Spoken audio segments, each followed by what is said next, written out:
Hello everyone, my name is Dr. Yesudian, a consultant dermatologist based in the UK. There has been considerable interest in monkeypox in the last few weeks. I thought I'll review the literature and I hope that the information that I've learned is helpful for all of you as well. Monkeypox is a rare disease caused by monkeypox virus, which is a member of the orthopox genus, similar to smallpox and cowpox. It was first isolated and identified in 1958 when monkeys which were shipped from Singapore to a Denmark research facility fell ill. The first human monkeypox case was recognized in September 1970 when a 9-month-old child was admitted to a hospital in the Democratic Republic of Congo. The boy had smallpox-like disease from which the monkeypox virus was first isolated. Cases were then reported in a number of Central and Western African countries. In 2003, monkeypox was recorded in the US when an outbreak occurred following importation of rodents from Africa. There are two main types arising either from the Central African Congo region or from the West African region. All the current detected cases are identified as the West African clade through specific PCR, and thankfully this is the milder of the two varieties. It is thought to spread by rodents in forested areas of Africa, but is transmitted to and between humans and primates. The two possible means of monkeypox transmission are animals to humans and humans to human transmission. Respiratory droplets and contact with body fluids or skin lesions of an infected person have been found to be associated with interhuman transmission. Animal to human transmission, which is also known as zoonotic transmission, occurs via contact with any of the natural viral hosts, usually rodents, or consumption of these hosts.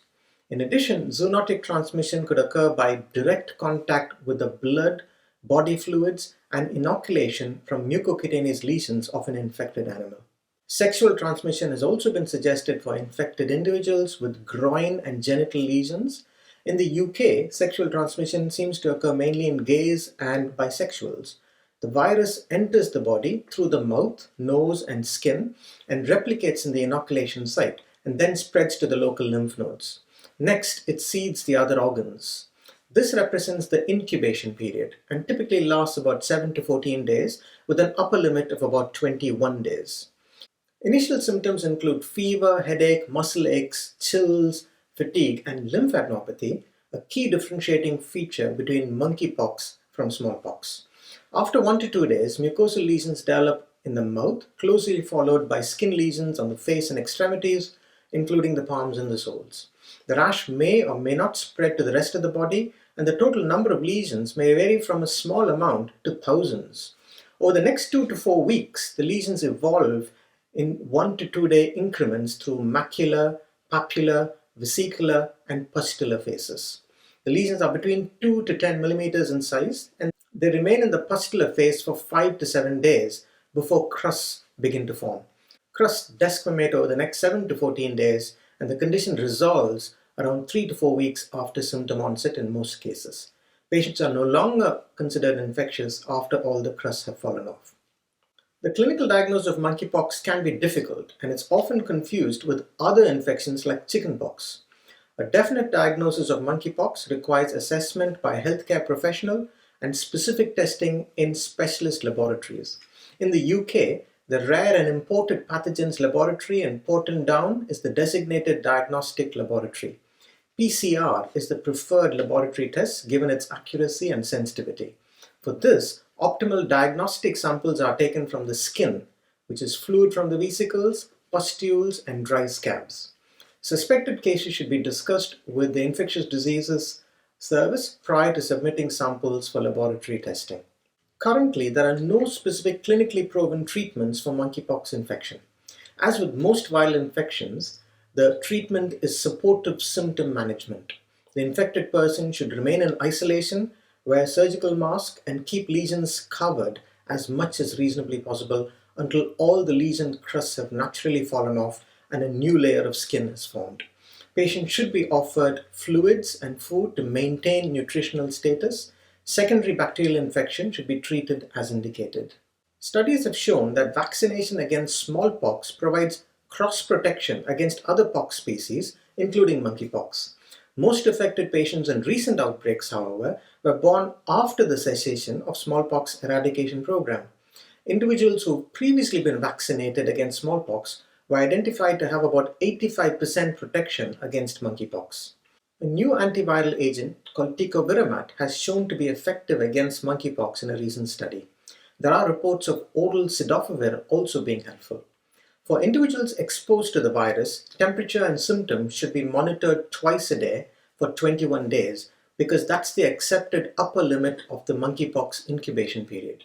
In some cases, post-exposure vaccination with a modified Ankara vaccine for smallpox and monkeypox is recommended.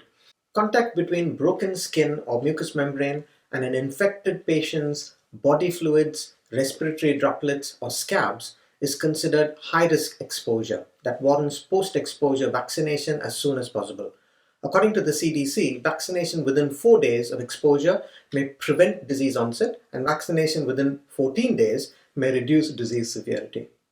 The UK advice is for gays and bisexuals to be alert to any unusual rashes or lesions on any part of the body after sexual exposure, especially in their genitalia, and to contact NHS 111 or a sexual health service if they have concerns. The prognosis depends on the type of monkeypox virus that infects the person. The West African clade has a more favorable prognosis with a case fatality of less than 1%. On the other hand, the Central African clade is more lethal with a case fatality of up to 11%. So in conclusion, how concerned should we be about monkeypox infections? We are all on edge due to the recent COVID pandemic, but monkeypox will hopefully be a mild and self-limiting viral illness. Most epidemiologists feel that it is not of significant concern with regards to general health. The take-home message is that anyone who experiences new or unusual rashes or other symptoms of monkeypox should contact the healthcare provider immediately. I hope this information has been helpful for you. Thank you for listening, and bye.